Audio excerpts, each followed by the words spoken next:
Hello and welcome to round 5 Oddities of the 2025 AFL season. In this first clip, you can see that Lockie Shoal, I don't know if he had enough hands on it that you can consider this a mark to him, but it's definitely at least touched by him, and if two players come back down with it at the same time, the umpire can actually call this a ball up. I don't think Dempsey's the only one who had hands to this and paid a mark to him. I think this is an absolute doozy.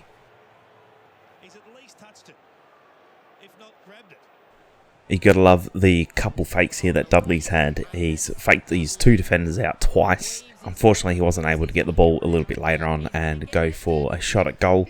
It was a very hot day, so he was probably pretty gassed, and as you can see, they were up by quite a bit, so he would have been tired with only 3 minutes left, but you gotta love fakes like this, and then double fakes, even better. As Eric Hipwood smashes the ball inside the forward 50 for the Lions, you can see Rayner takes a spectacular mark, and as you watch on the replay, have a look at how far back he has extended. That is at the top of his flight, and he's reaching all the way back. It just looks spectacular. I hope there is a couple shots out there from the photographers that just show the full extent that he had to reach back to take this clunk. And those balls are really hard to catch, to mark. When the ball comes in that long and that fast, it's coming at quite a speed, and for him to clunker like that, it's a spectacular mark, really. Mark of the week for me. As Anderson gets the ball outside the mid, he tries to go for a torp inside the forward 50, but it comes off the side of his boot, and a spectator is actually able to mark the footy. He drops his beer, but rest assured he picks his beer up and makes sure that he finishes it. This has just got country footy vibes all to it, and I absolutely love it.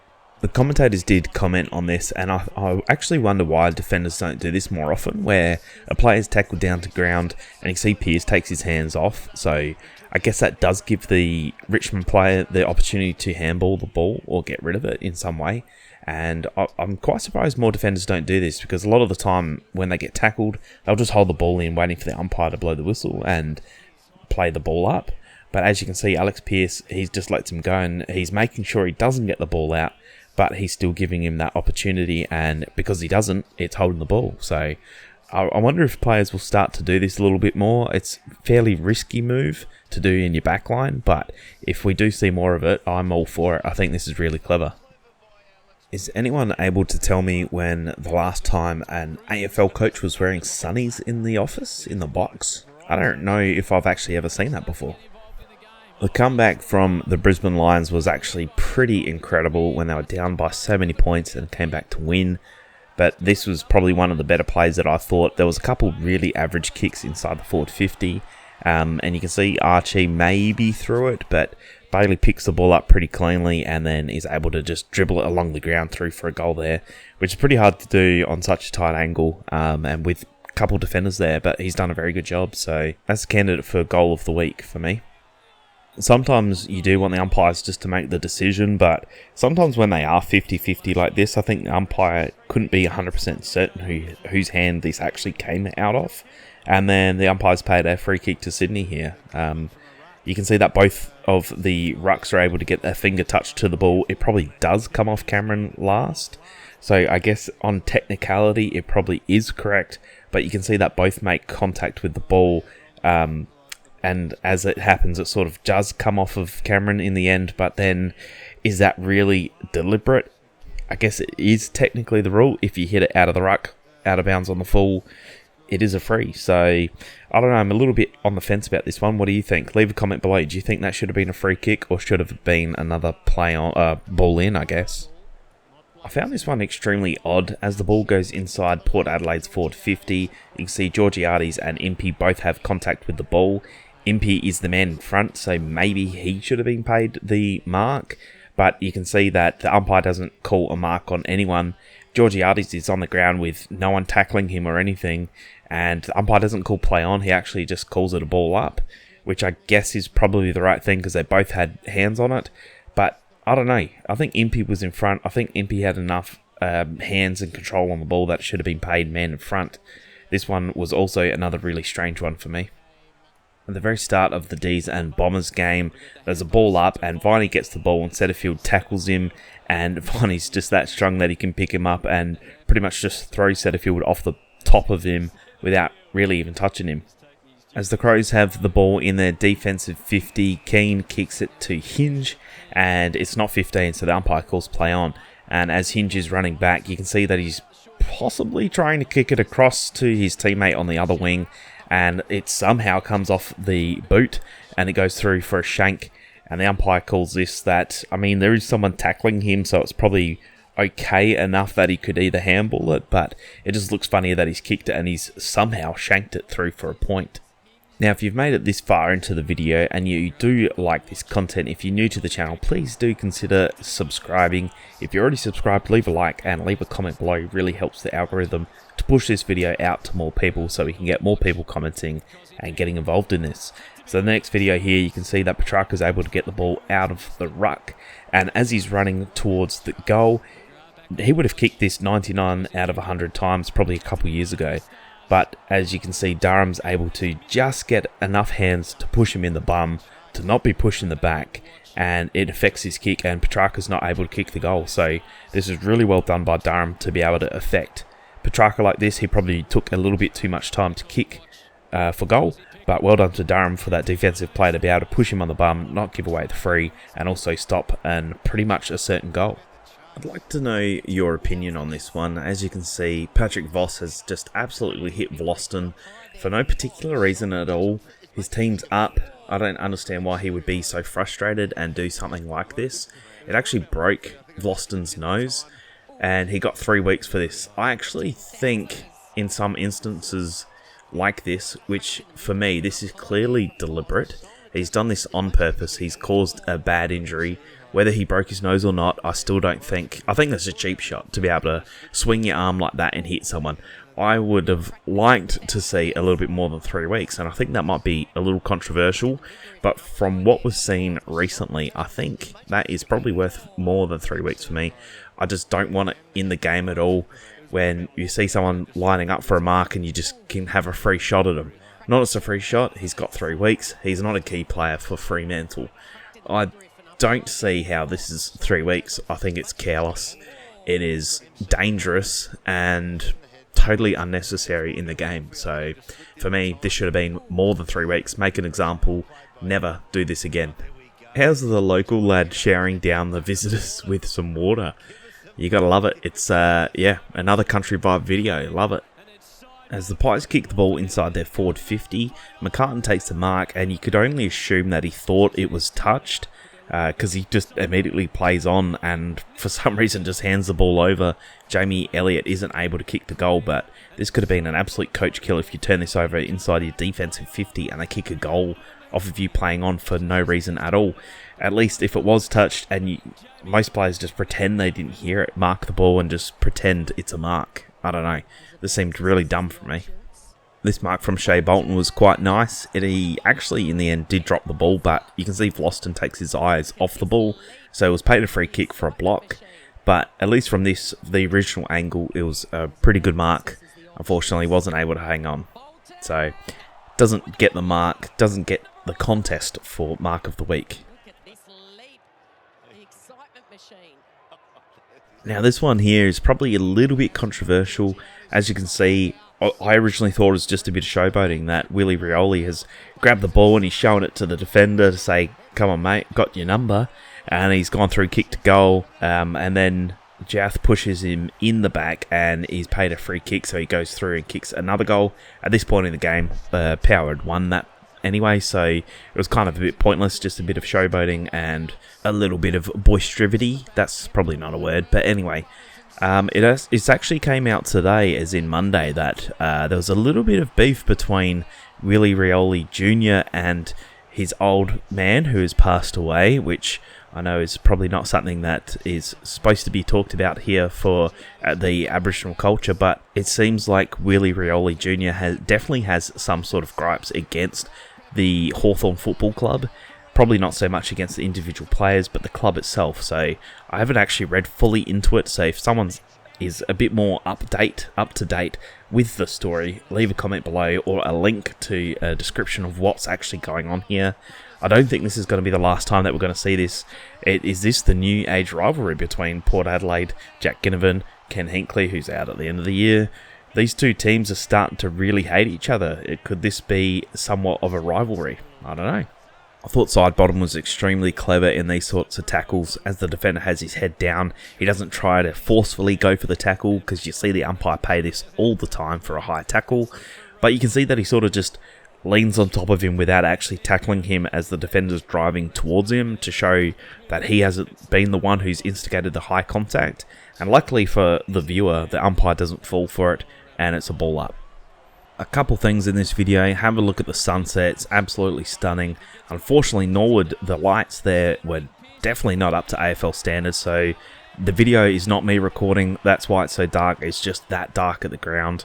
It's a little bit strange to have that twilight game there. Probably should be day games only. But anyway, as you can see, the ball goes inside the Brisbane Lions forward 50 after a bad kick in from the Dogs, and it goes through a couple hands. It ends up with a goal. This was a pivotal moment in the game for the Brisbane Lions. They were up by 2, but they just absolutely stormed home and beat the Bulldogs convincingly. And this is an absolute coach killer to take that kick in and completely miss your mark and ends up with a goal.